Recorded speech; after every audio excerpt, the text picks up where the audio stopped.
Hello.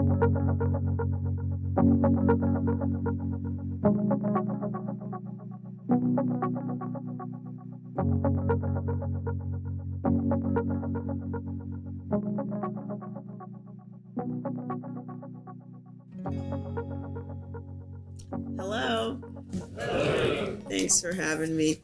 It is definitely good to follow Charles and Marimba.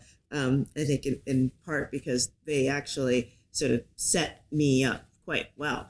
Um, because I just want to talk it as a practitioner. I think especially as coming from a community that I think has been in situations like the one you're already experiencing right now, and I think there's often this feeling like things happen to our communities, almost as if we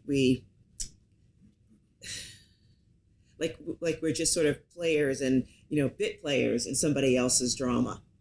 And especially when things of this magnitude, like a $7 billion companies just starts to take up residence down the hill from where you live. And I've certainly experienced a lot of that in my life. But I realized that, why I became a real estate developer was because I wanted to challenge the idea of how our communities are developed, and with a focus toward developing them with an eye being a person from a community just like mine. Because I felt like we actually had an idea of what our communities can and should look like, much more so than folks coming in from the outside doing it. And so I'm from a very low status community, and the way that we define low status, it actually is it's predominantly Black and Latino.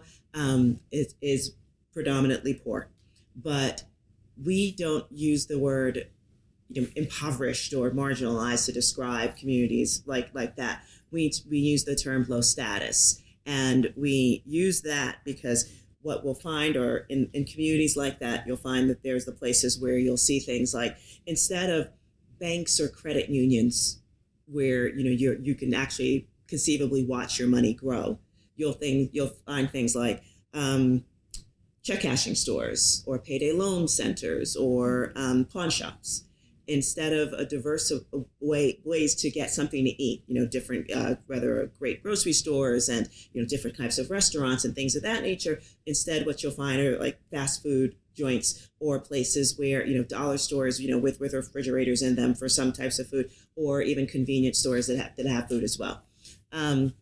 Or instead of the kind of places where you feel that though you can actually get educated in really great ways, you'll find poor health outcomes, poor educational outcomes, as well as poor educational outcomes among the population there. And you'll often find folks that are even many involved in the justice system, or whether they're in it or not, they have family members that are, which has an impact on their lives. There are places where there's more environmental burdens in those communities rather than not. And so, but mostly they're places where in general, people feel like there's a lot less hope going around. And inequality is assumed both inside and outside of the neighborhood. Like, you both know that that's the status of those neighborhoods is lower. So it could be from a neighborhood like an inner city, like the one I'm from in the South Bronx, or it could be a Native American reservation, or it could be a former steel town.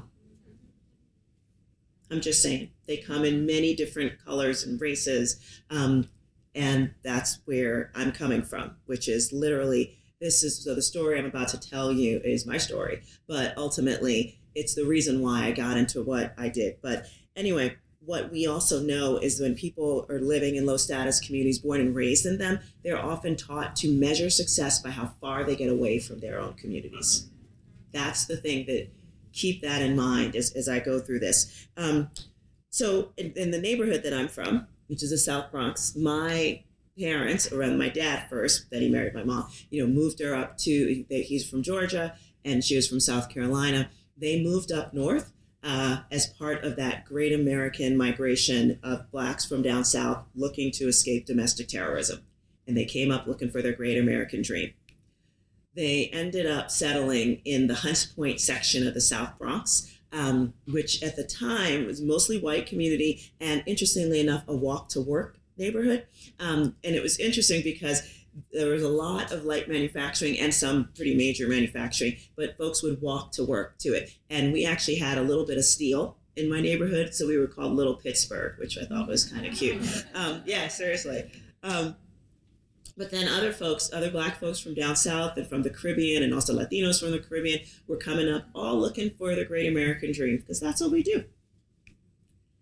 And white flight was a phenomena, a practice created by the real estate industry and the banking practices that supported it, and other policies that did, which, often the real estate brokers would literally go into white neighborhoods and tell the folks there, it's like, oh my God, the Blacks are coming, so you should probably sell your house because immediately the value is just going to go down.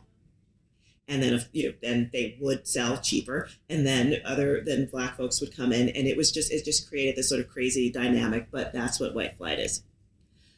The highway construction boom.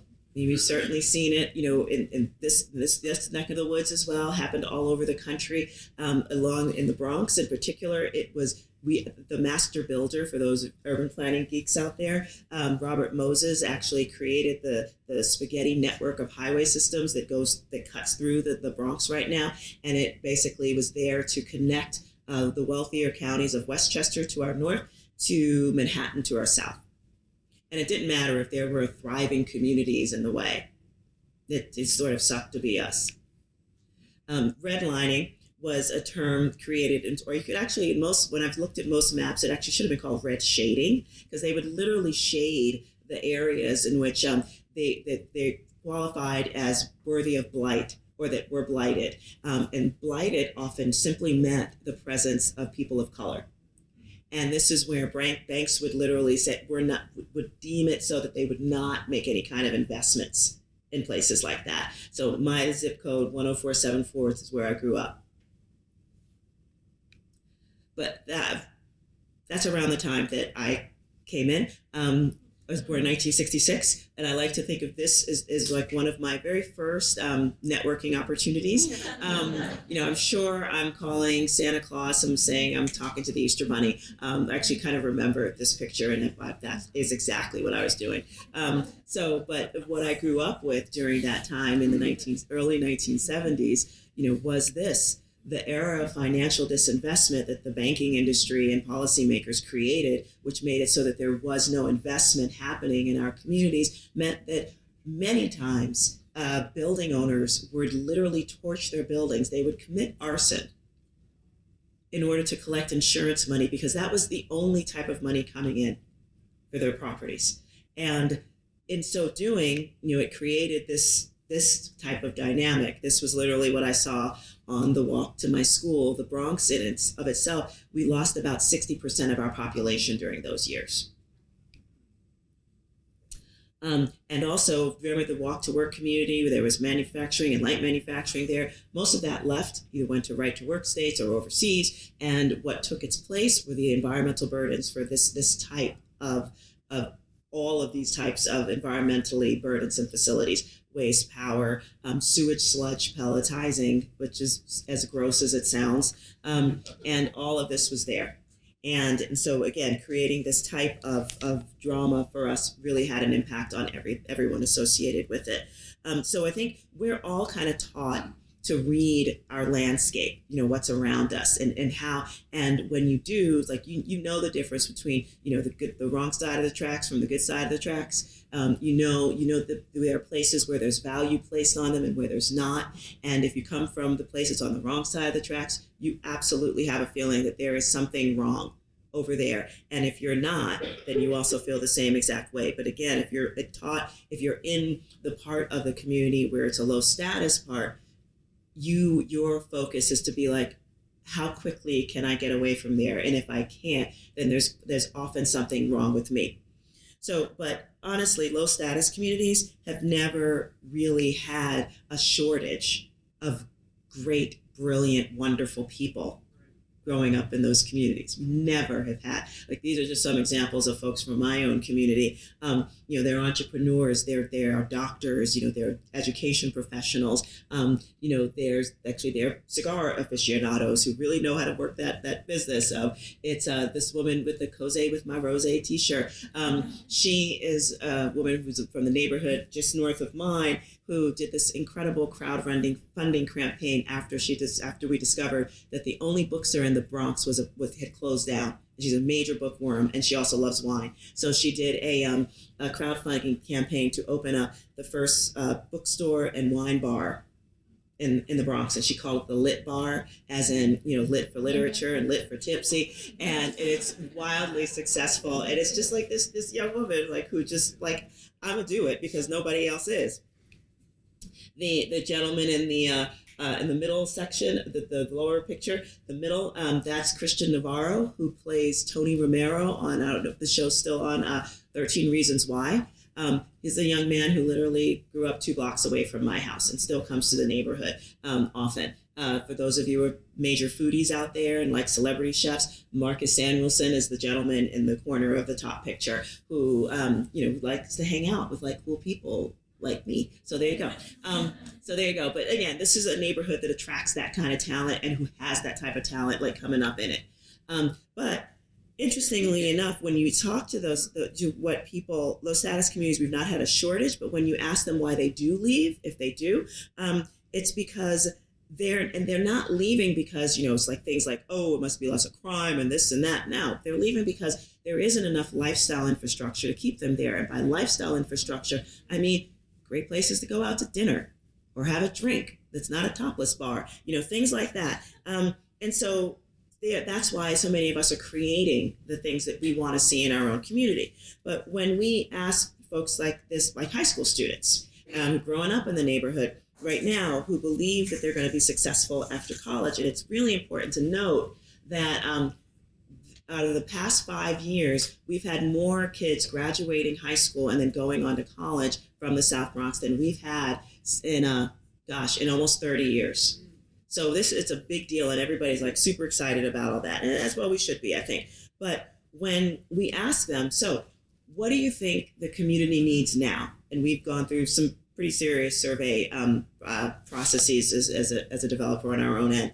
And they'll say things like, oh, we need things like more affordable housing for very poor people and more homeless shelters. We need more programs for the kids. I mean, these are teenagers and they're like, we need more programs for kids. I find that hilarious. And, and they're just like, yeah, those are the things that we need in the neighborhood. It's like almost to a person. But then when we'll say, so you're going to graduate high school and then go away to college and conceivably you should have a good job after that. Are you going to come back here? And they're like, why would I do that? And that's because to them, all the things that they think that the neighborhood needs right now, those are the markers of poverty that they don't want attached to them if they're actually going to build their lives and their dreams in the way that they think they should. Again, they're measuring success right now about how far they get away from the community.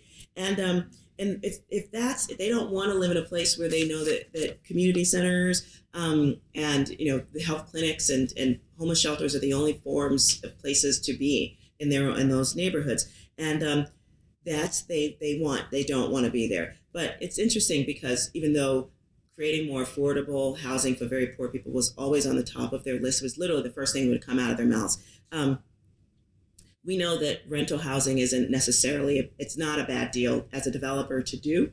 It actually can be quite lucrative. But the developers I think I can honestly say I don't know of any developers in the places that I've worked around the country where they're actually, especially for larger scale development, that any of them are local people, any of them.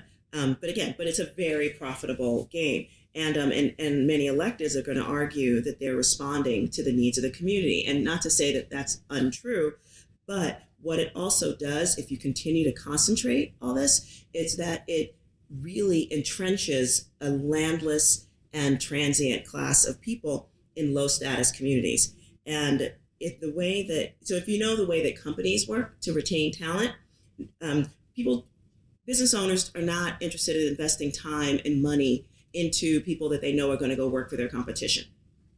But in low status communities, it's almost as if we expect the talented ones, and actually we work really hard on some level to make sure that the talented ones go. We've got, there's no reason for folks to end up staying there because I think in part, let's see, how do we create more opportunities for the talented people in our communities to stay? And the same way that companies work hard to retain talent, how about we try to figure out ways to make sure that our communities can retain that talent as well? Because what if we did, in fact, invest in the future wealth creating potential, of the community that's already in our community, with housing and business developments that address aspirations for their lives, with things like lifestyle infrastructure, like the nice restaurants and bars and cafes, as well as home ownership and local business development opportunities. Could that support successful people to stay and create opportunities for more people in the neighborhood to realize their own potential? I do believe the nonprofit industrial complex and often government agencies seem to have a distaste for creating and retaining wealth, and a certain quality of life is afforded by it within low status communities. It's somehow considered authentic to think about wealth generation. It's almost as if we have to sort of work for the lowest common denominator, which is the assumption that poor people are going to stay poor, and so that's what we've got to deal with. Because I think low status in many communities, low income is often associated with neighborhood preservation, because poverty is mistakenly equated with culture. But currently, we know that individual success leaves almost as soon as possible, and for the most part, and it's absolutely supported by efforts like activists and service providers and philanthropy and government. But when these communities lose talent, it's really important to note that they lose the day-to-day consumer dollars that will allow better businesses to grow. They lose day-to-day examples of success that make it harder to reach and teach the next generation, and gives it reasons for believing that, I could do that too. And they lose reinvestment capital in the family home that their parents probably were able to buy back in the day when property values were low, and often thanks to white flight or urban renewal, highway construction, all that stuff. But when they sell it, usually early and cheap, they eliminate any hope of passing that really valuable asset down to future generations, thus increasing the racial wealth gap. So, but is poverty a cultural attribute? Is it something that's a part of our just psyche in low status community? And is it something that's worth preserving? Because what else can we do?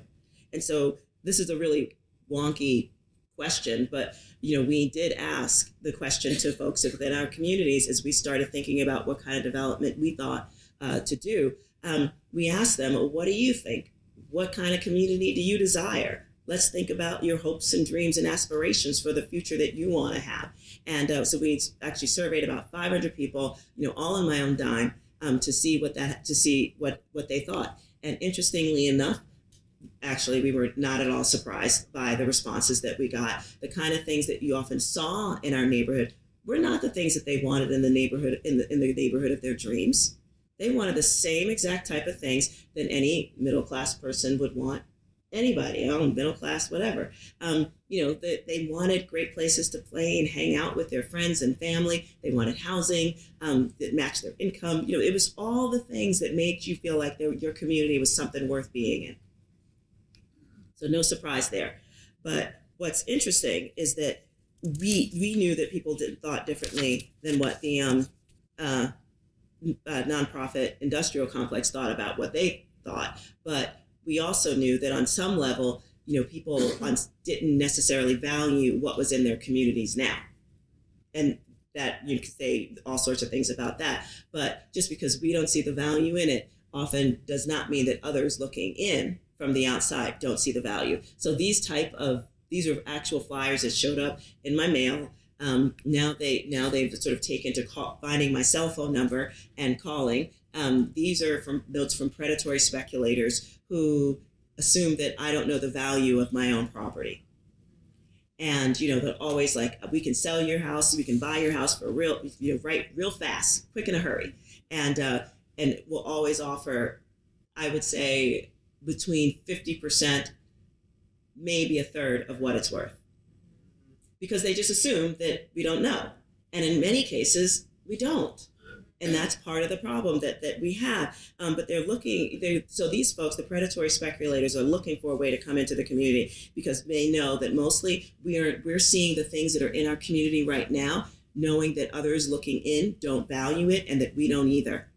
And so, but there are definitely, I think, some really positive things along the horizon, like this. When these kind of like signs show up in the neighborhood, we'll take them down. Like, I'm sorry, I just don't care. Like, I think that if we can help one person not sell their house for cash, for cheap, and not use it as an opportunity to help their own family create wealth, I'm fine with it. But so, and we talked about it a little bit, in a couple posts. And so this one was from this response was from from someone in Baltimore. So, and I'll just read it for those of you who can't see it back there. So she wrote, when we get mail offering to purchase our property, I have my children call them back, explaining that this is their inheritance and it is not for sale.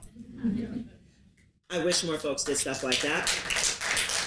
But the bottom line is, reurbanization. I mean, people are moving back into the cities. Land is becoming, people want, to be closer to cities in particular. What we know is that for the first time in American history, at least in urban areas, the people the age of baby boomers and millennials both want the same things in the communities that they desire. They want walkable streets. They want to be close to public transportation. They want to be close to the shops and other kind of amenities that they visit on a daily basis.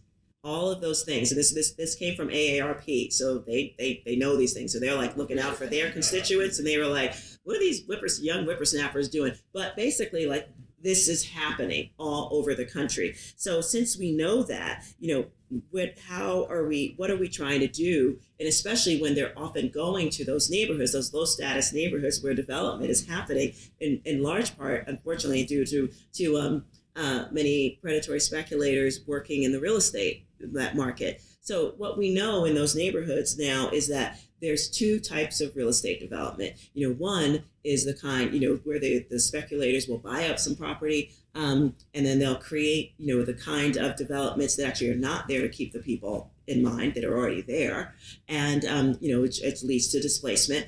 And the other kind is what we call poverty level economic maintenance. And so this is where, you won't see a whole lot of different and diverse types of food choices. It'd be harder to find those places. It's much harder to find, healthy and affordable food, great supermarkets and a diverse array of stuff to eat anyway. And there's all sorts of economic developments, but honestly, the quality of many of them make you wish that you could shop elsewhere. Look, I love a bargain as much as anybody else, but the amount of dollar stores within low status communities for all of your needs it's really astonishing to me, and I see this all over the country. And pharmacies, it's part of a huge multi-billion economic engine within this country, the health, quote unquote, healthcare industry. But the pharmacies, in particular in low status communities, really bank on the fact that people are really unhealthy. Okay, for diabetes and obesity and heart conditions, almost so much of it related to the type of food that's available and how the communities are not walkable in so many ways. And of course, it leads people right here. And it's so interesting because in my neighborhood, the waiting rooms of pharmacies on our main street make up the bulk of the real estate there. So it's kind of crazy. So ways to get medicated, legitimately, or, ways to self-medicate, or also lots of these things are here. So look, all of these things, create, oh gosh, and this one, if you want to help your money grow, you're not going to do it in a low status community. You're just not, because between pawn shops and rent-a-centers, check cashing stores, they are all ways to extract your money from you. There's no way you can reinvest it in anything here. You're not going to grow it even in a savings account, which we know doesn't really give you much anyway, but you don't have many of those opportunities. Finding banks and credit unions in these communities is really hard to find. And very large amounts of very highly subsidized low income housing and plenty of homeless shelters. Again, very profitable for developers. It's just they're not doing it, because they like poor people. I'm just saying. So, but yeah, correct me if I'm wrong. But the whole point of this is that, all of these things, they all make money, lots of it, but aren't necessarily, for the people in the local community to experience. And so for all of this to say, before anybody starts to say, gosh, Majora really hates poor communities, no, that's absolutely not true. What I do have a problem with is with the continued concentration of poverty that all of this creates, and that absolutely continues to result in the historic, continued high rates of low educational attainment, higher rates of low health outcomes, higher rates of people being involved in the justice system. And the blocks that these people live on are billion-dollar blocks for somebody else to benefit from. And that is the kind of thing that, yes, I do hate that, because I would like for our own communities to actually benefit from wealth creation opportunities that benefit us. And so, with that, if these are the only type of things that happen in our communities, the net result we know is just continued poverty, and that's what you get. So, but the bottom line is, I do deal with the other alternative. What's the alternative? And I've certainly heard people say, it's well, then you just want to gentrify a community. It's no. But the bottom line is, when we think about gentrification does not just happen when you start to see, white people in a formerly, community of color, or when you suddenly see a doggy daycare or a cafe pop up. Now, it starts to happen when we tell young people and even older people in our community that there's no value in those neighborhoods, because then it is much easier. They become so vulnerable to the attack from outside forces, whether it's predatory speculators, or not understanding, how to deal with your own municipality, to state your own case around what's going on in your own hometown. All those things can make life difficult. And that's what happens when you tell people when there's no value in their own community. That's ultimately what happens. So our approach to real estate development really is a talent retention strategy. Again, going back to our knowledge that there's always talent in our community, but how do we keep it? The same way companies want to keep talent that they nurtured and supported. How do we keep talent in our community? Because we do nurture and support it. And but we do it specifically by creating the type of environment that encourages people to stay. And so whether it's all of the, so you want to, it should be beautiful. The way your environment looks around you has a way, it will definitely help you figure out whether or not you want to be in it or not. So that's, so the built environment does need to be really nice. It needs to have a way for people to have a commercially viable way of being around each other, whether they are restaurants and bars, and obviously you need the other social spaces, whether they're churches and parks and all that kind of stuff. You want to have them around so that people know that frankly, they get to know each other. A community is not just a place, it's an activity, and you have to have places in which people can do community. And you don't need to do it within a community center setting, in part because, from many of I don't know of anybody who's moved out of a community, a low status community that might have had a lot of community centers and places like that, because to move to another place that had more community centers. To them, that's the place where you go to do arts and crafts, and, not really cool kids go to places like that. So we want other places, quality housing, the range, affordable to a range of incomes. So you're creating economic diversity in your community is also really important. And please, nobody wanted to conflate poverty with culture. Culture is poverty is it can be a space where you're in your life, but it's not a death sentence. It's not a crime either. So let's recognize that there are policies and practices that we can put in place that can help people, that recognize that it's not a goal, an end goal, or a death sentence for people.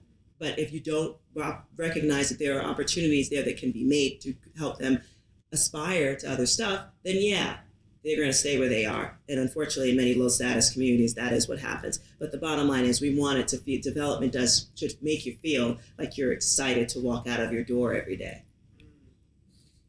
So we started some of this, as a way to literally create new opportunities.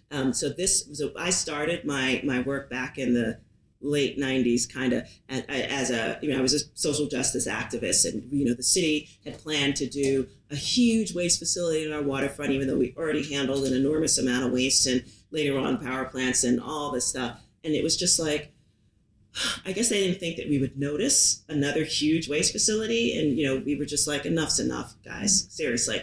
And so, but as someone who's like walked new into the game, I was just like, what we've heard so much talking about what we need as a community. How about we listen to what the community says of that, like where they're literally leaving the community to experience the nice things that they have seen other communities experience, things like parks, and build one in our own neighborhood. And so the city wanted to build this huge waste facility on our waterfront. So we literally were able to identify an abandoned, a former street end that was supposed to be another bridge that was going to be another part of another highway in our community that never got built. But so instead it had been used as a dump. We identified that, and it dead ended at the Bronx River, which is a freshwater river. One of the only one. It is the only one in New York City. So we were like, this is a real natural asset. You need some love, but how about we work on this? So we actually ended up getting a little $10,000 seed grant, and we were able to get food for volunteers when they came down. We partnered. We did a huge public-private partnership with anybody that would listen. We were able to get these. There were so many cleanups at this place because it had been used as a dump for 30 years. We were able to get stuff hauled away, and we were able to get it to this kind of beta version point where it looked a lot nicer than the dump it was, but then we needed to build programming, that actually created more opportunities for folks to see that this could be a place for recreation and education and fun and just a way to build community. And so environmental stewardship programs, parties, just anything. We did it down on the waterfront, canoe rides. It was really kind of awesome. And so this was still to this day one of my favorite pictures in the world, because as you can probably see, I'm simply posing. And it's because that is the face and the posture of someone who spent 7 years getting it to the point where we were about to break ground on a $3 million renovation grant that was going to turn that thing into something fabulous. Yeah, I was very satisfied, as you can tell. So and it was like, yeah, y'all, you can do the work now. I'm done. Thank you. So there you go. But it went from this to this. And this is the Hunts Point Riverside Park. Thank you. And it really was this incredible, almost like otherworldly, a moment to watch people when they first walked into the park, because when it looked like this, because folks were just sort of like, does this belong here? Wait, it's really nice. Like, you sure it's for us? That's how.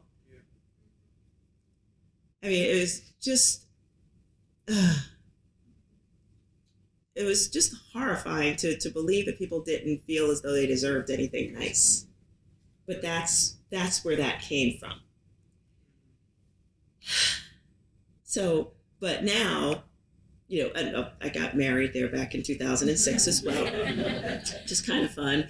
But it really became this place where I do believe it was a moment where the community, even though we've been told since we were our earliest days that there was something terribly wrong with all of us, just by virtue of us being born and raised in a place like this, that somehow having something this beautiful, literally right down the street from our homes, actually gave us a sense of pride that was deep and fabulous to have. So, but again, that was back in the early 2006 was by that time. But I moved into my own private practice in real estate development because I realized that it was a bigger real estate play that needed to be made, that needed to include mixed income housing and business development, the kind that really fed the needs and the aspirations and hopes and dreams of everyone in our community, if we were really going to apply that talent retention strategy to people and really make them think like, oh, this is a place where I could set down roots and invest and stay. And so one of the things that we kept hearing when we did all the hundreds of surveys that we put out there were things like, we need places to hang out in. Like, you know what? I don't want to go, to there at that point, they were all we had in the neighborhood. On the outskirts of it were strip clubs. And it's like, most people didn't go, believe it or not. And okay. And then there were, or most people didn't want to go to community centers either. So it's just like, we wanted like a Wi-Fi cafe, stuff like that. And so since I couldn't find any operator who looked at my neighborhood as some place to build something like that, we did it ourselves. So, we took a capital that we raised on our own, bank would even look at us. And we built the first coffee shop that my neighborhood had since I was in high school in the 1980s. And it was a little thing. We partnered with a really great, very specialty coffee roaster and owner of a coffee shop called Birch Coffee. And we, I learned how to be a barista along with my husband and a little team. And, I could steam and make designs and latte. It's very, really very cute. But we realized that, our main competition was Dunkin' Donuts. We did the flavors and whipped cream. And we were like, this little specialty coffee thing is just not working. So we actually split with our partner and then opened up the Boogie Down Grind Cafe. And, because for those of you that don't know, the South Bronx is the birthplace of hip hop and, one of the world's largest cultural, exports and truly, one of the great American art forms ever. It's been taken around the world and people put a nice little spin on it, but where it came from is my hood. And for that, I'm very, very proud. So we created this thing sort of an homage, to that and sort of use like signage, from the era, from its origin story, and just created this place where we do open mics and art openings. And it really has become this place that people have really, truly, loved up on in a really great way. And so we were super excited about the idea of creating this place. And especially when you think of specialty coffee, and we do specialty coffee, no ifs, ands, or buts about it.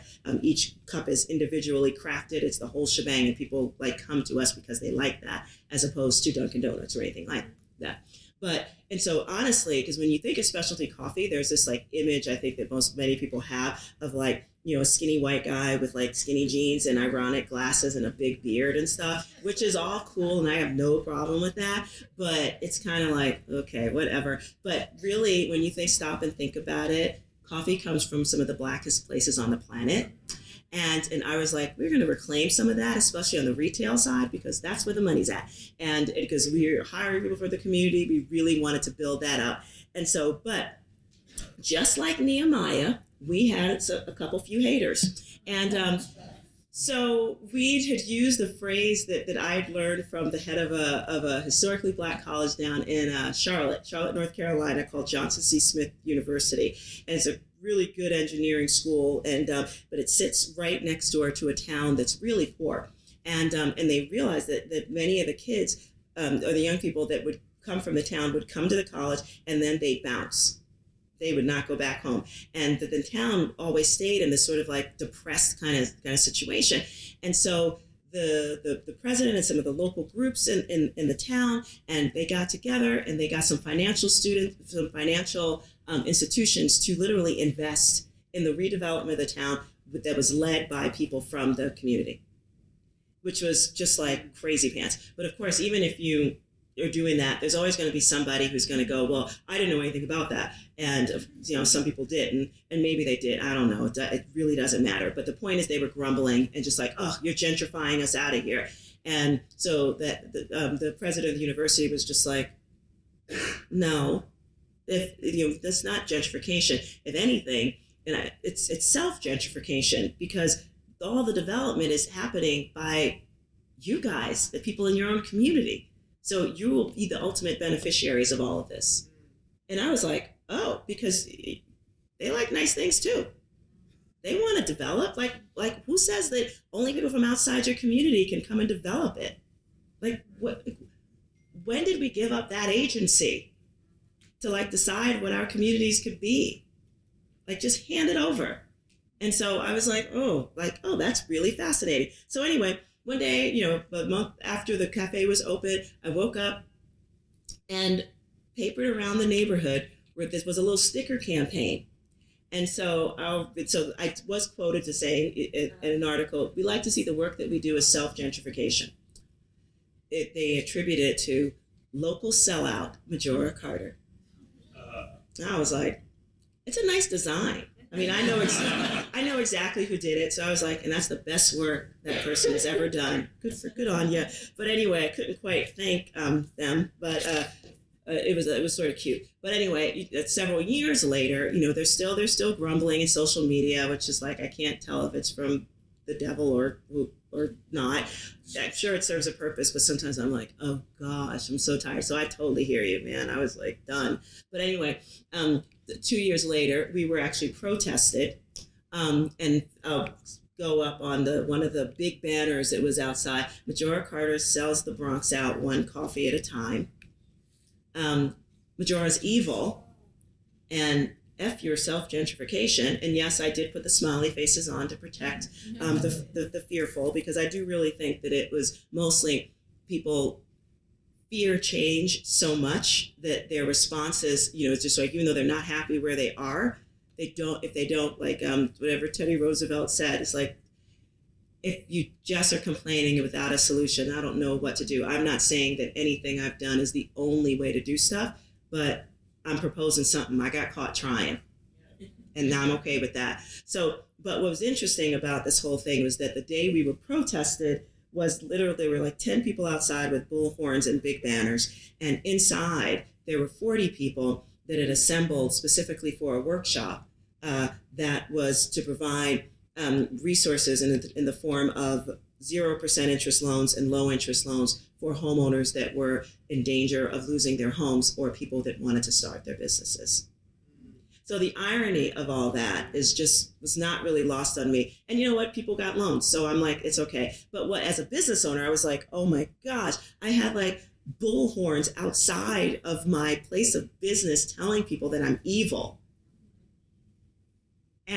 But what was amazing, and this is where I've never been prouder to be a part of actually there were plenty of times I've been proud. I'm so proud of my community in so many ways. But this moment was really, I realized how I was loved.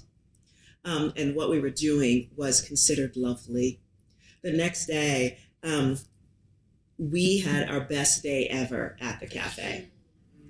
People who I'd seen looking in going, oh no, that's too precious for me. It's a little too bougie for me. Suddenly they were all up in there like, I will buy several cups of coffee for my friends because what happened yesterday was ridiculous.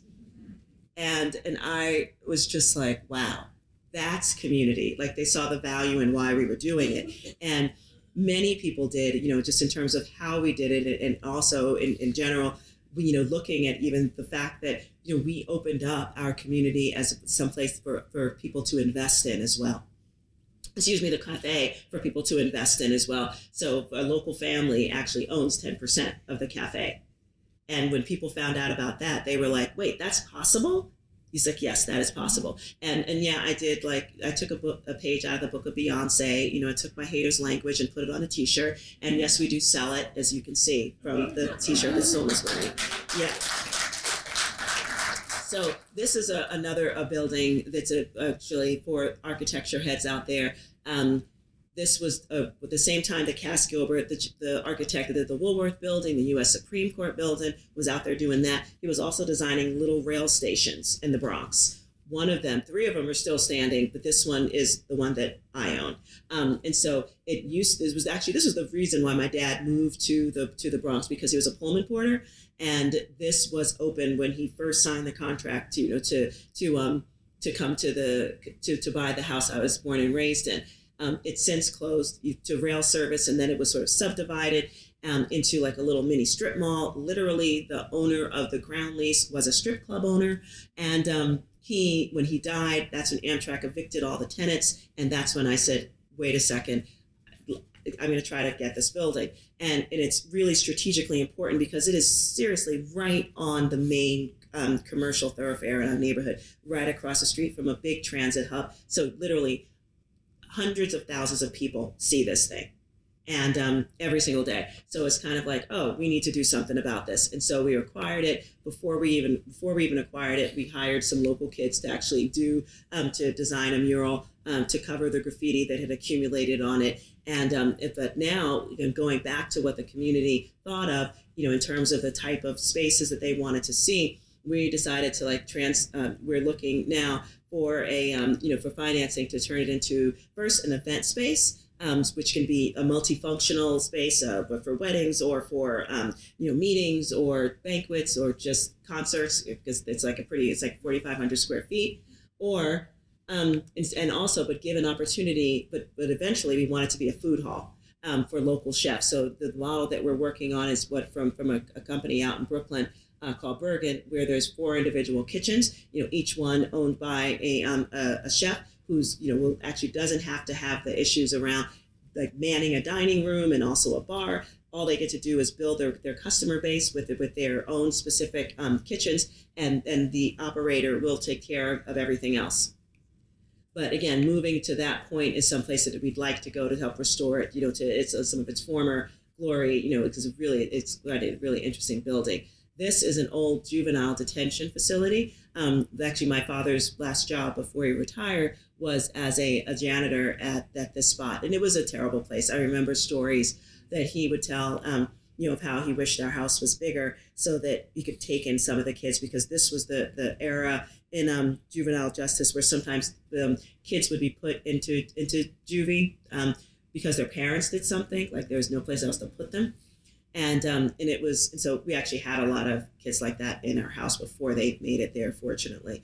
But anyway, it was closed down because it actually broke more children than it helped over the years, as much of the juvenile justice system in this country does. But anyway, closed in 2011, and it sits on a 5-acre side of land, which in New York City is huge. That's a lot, but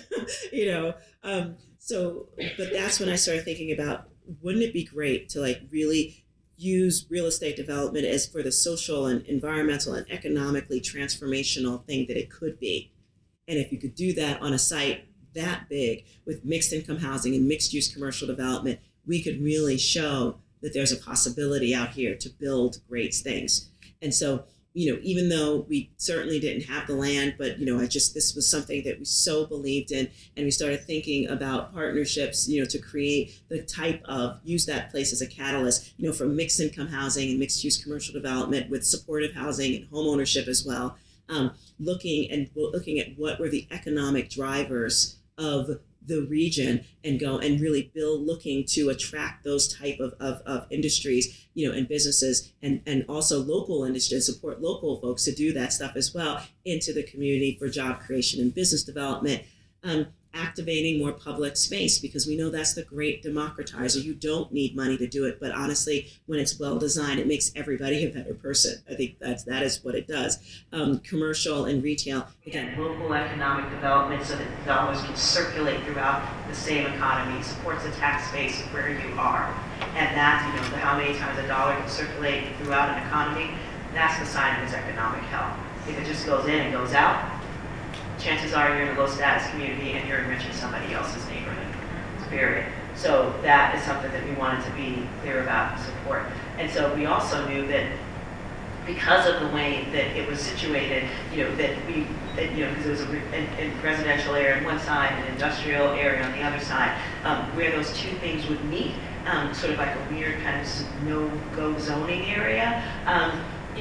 Honestly, where it did meet, right, in the context of this particular property, it was such a lonely expanse of land that it was the place where we knew that's where truckers would go to pick up a prostitute. And that's basically what it was known for a really long time. But now, but